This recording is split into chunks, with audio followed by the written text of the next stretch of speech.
So my idea is sort of a Netflix series about a society where the media has all the power. Sort of similar to the style of Black Mirror, where sort of the commentary on sort of social issues, and kind of want to set it in almost a parallel world where the audience are completely controlled by the media, society is technology based. So the genre is sort of sci-fi, but there isn't too much in the way of far-fetched technology stuff and special effects and that. It's just sort of allows me to. There's more room for sort of more far-fetched stuff to happen. So the story is serialized, so multiple episodes following the same narrative. Single strand, so it follows a character and their story in this society.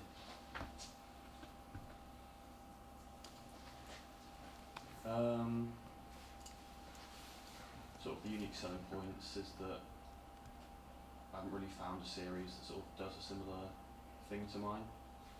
Talks about media and audience power. And then the project will sort of allow me to develop practical skills, which is where I definitely need to improve.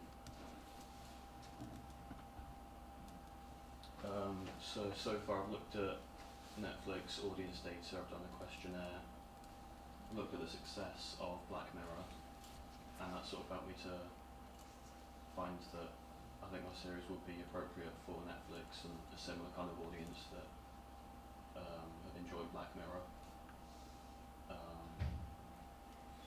Yeah. So my kind of idea for the actual thing I want to make is to make an opening sequence for this series. And my idea was to begin with an interview from like a documentary by an organisation that wants to give power back to the audience. Midway through the interview, the media, because they can control technology, because of how powerful they are, they're able to sort of interrupt the broadcast.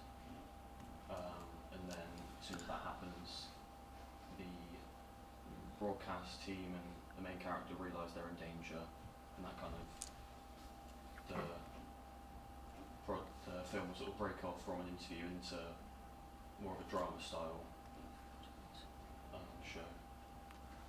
And then, depending on how long that takes, I'm undecided up to this point whether the interview and then the cut to the following will be the end of what I make, or whether I might have a minute or two of what happens after the interview gets interrupted.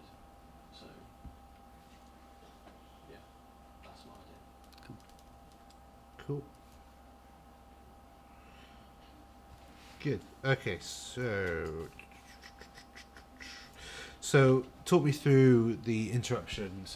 The interviews. I really like the interview idea because it's a lovely way to get your exposition in. Yeah, because you're like, I need to explain what this world is to the audience. How am I going to do that? We'll have a documentary directly tied it, and then I'll cut out of it, and then we can have disruption. So what happens in that disruption? What is the fear for these people? I want to try and get across in the interview that the characters sort of know what kind of society they live in, so the interruption sort of is a clear sign to them that they are in danger. Mm-hmm. But I don't know how I do the interruption. I was thinking maybe like a glitch effect with the audio and the cameras, but I have to sort of experiment with test footage to see what would actually work best for that. And then why, if they're in danger, is there a pressure for them to, is this just an existential danger, like, no, okay, now we've been marked, or is there actually a physical thing coming to get them? I think there's, because of the way society would work, there's sort of the law enforcement and all that is sort of kind of part of the media because of how powerful they are. Yeah. So they've got the physical sort of danger, but also the long-term danger because they're trying to expose the media, and the media doesn't want that to happen. So Yeah, I think that's where you need, I think you need a peril straight away. So there are enforcers at the doors. There's helicopters outside. They need to get out of there. They need to go and hide because they're guerrillas. Yeah, is the idea. So so you have to introduce that this world is so intense. Cool. Okay. Stu. Yeah, so just leading on from what Wayne was saying there with regards to like the actual danger around it. So you could use some of this is where you could actually use some of the cinematic effects or even sort of special effects to have like police warnings coming up. You could have like, so I've wrote Total Recall down there have you seen the film Total Recall? So they've got that thing where he goes into this, he gets put into this state, he wants this better good, and he goes into this thing, and the media control it to a little bit, but also it's actually that whole sci-fi about all this warnings coming around as well. And the other thing that I've wrote down there is Divergence as well, the Divergent series, where they've got this overarching sort of feel where someone's controlling them from above, whereas in this case yours is the media, but it's how they control that and how they try to go about their day-to-day lives and stuff, but it's how you put that into that. So the special effects could be used quite well with this. I know you were saying that you don't want to use too many, but I think in the right aspect it could be used like sound effects as well. They could be used really well. The interview techniques, who is going to be your cast and crew? I haven't decided that yet. Right, so with your cast, this is where you need to look at what age demographic are you going to market this towards. I'm sort of looking at between 18 and 34. Right. So I've kind of looked at the audience of Black Mirror, because Black Mirror is sort of all about social commentary and talking about the debates in society. So I kind of want to target a group that are interested in that. Yeah, so what you need to do is when you're looking at it, you're going to need to have a media crew within a media crew, if you know what I mean. so it's and I've seen it done, and it does work quite well, and the police do it quite well as well with using specialists. They get pretend media into actors media, so the police know how to deal with it, and we've done that in the military quite a bit as well, so that you can get them in, so you can get people in, and that's where you need to look at actually, because unless you're going to go for a young crew, what's the story behind the media crew that are coming to get everyone? They're sort of a really small fringe group that are kind of working for the audience, but I kind of want to deliberately keep the crew quite small to sort of demonstrate that they haven't got very much power at all because they don't have many people. Right. at their Okay. disposal. Yeah. Who's the main character in this? Are they in this opening sequence? Yeah, they're the one. Who are they? They're the one being interviewed. Okay. Because I forgot to say it.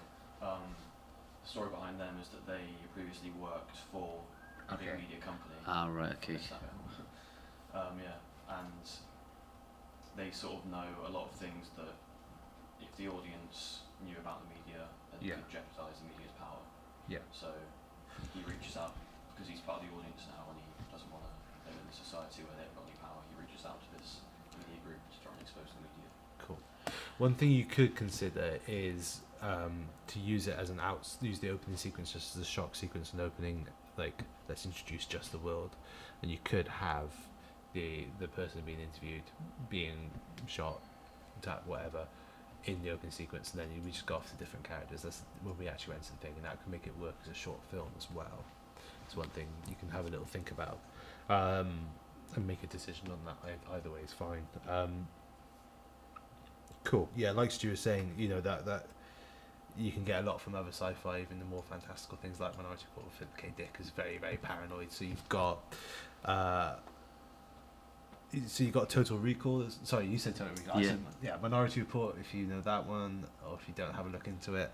A Scanner Darkly. So again, another Philip K. Dick thing. So very much about paranoia, about hiding. Fifth Element. Yeah.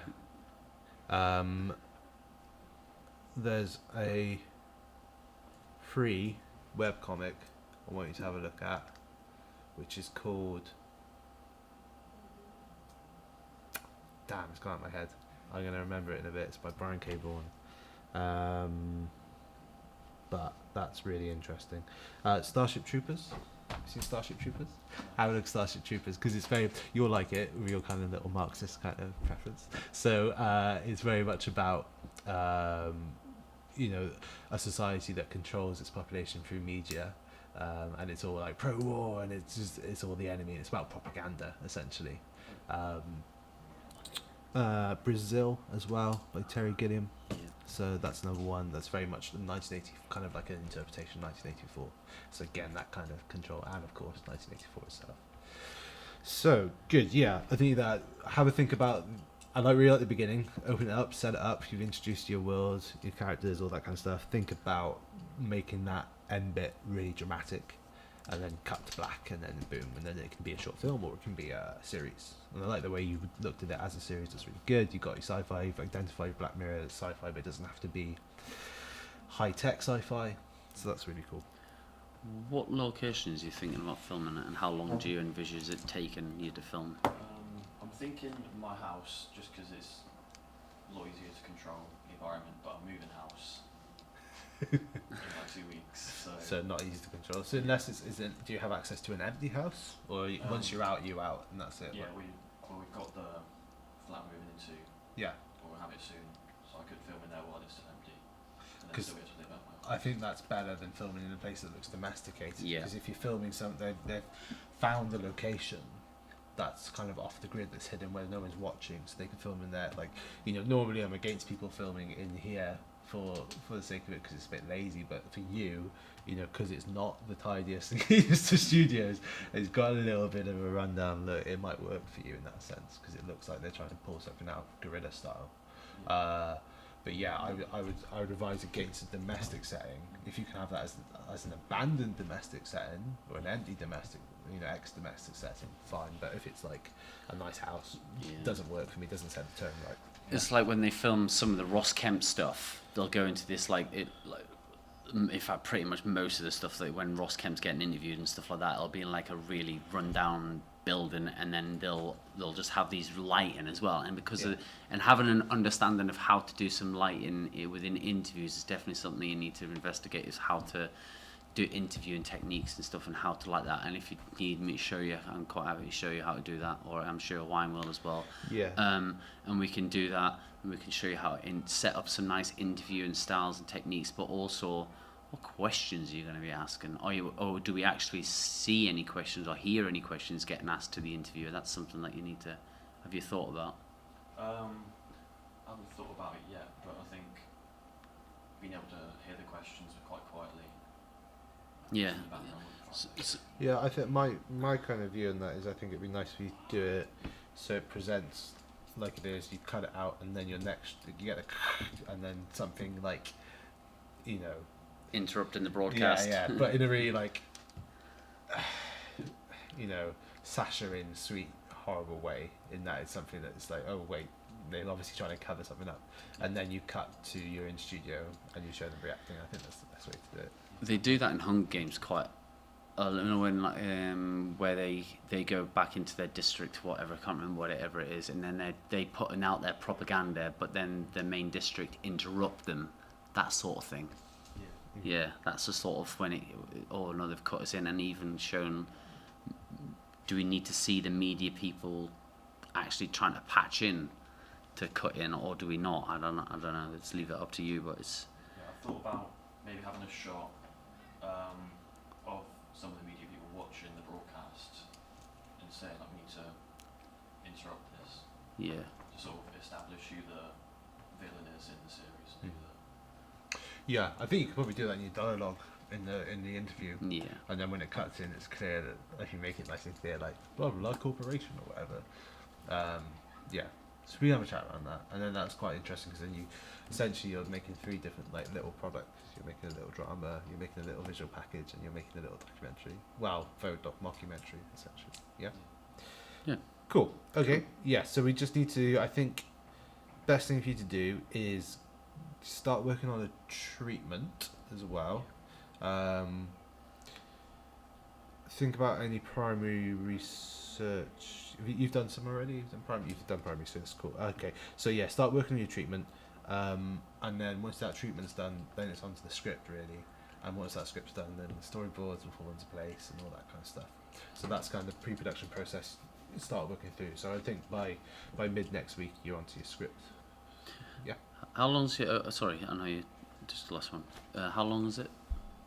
I'm sort of going for sort of between 3 and 5 minutes. But that Yeah. depends how Yeah. Yeah. Okay. I find writing the script. Yeah. Cool. Cool. Good. Cheers, Harry. Thank you, Harry. Yeah, really good. If you just log out of there, mate, that'd be cool. Thanks.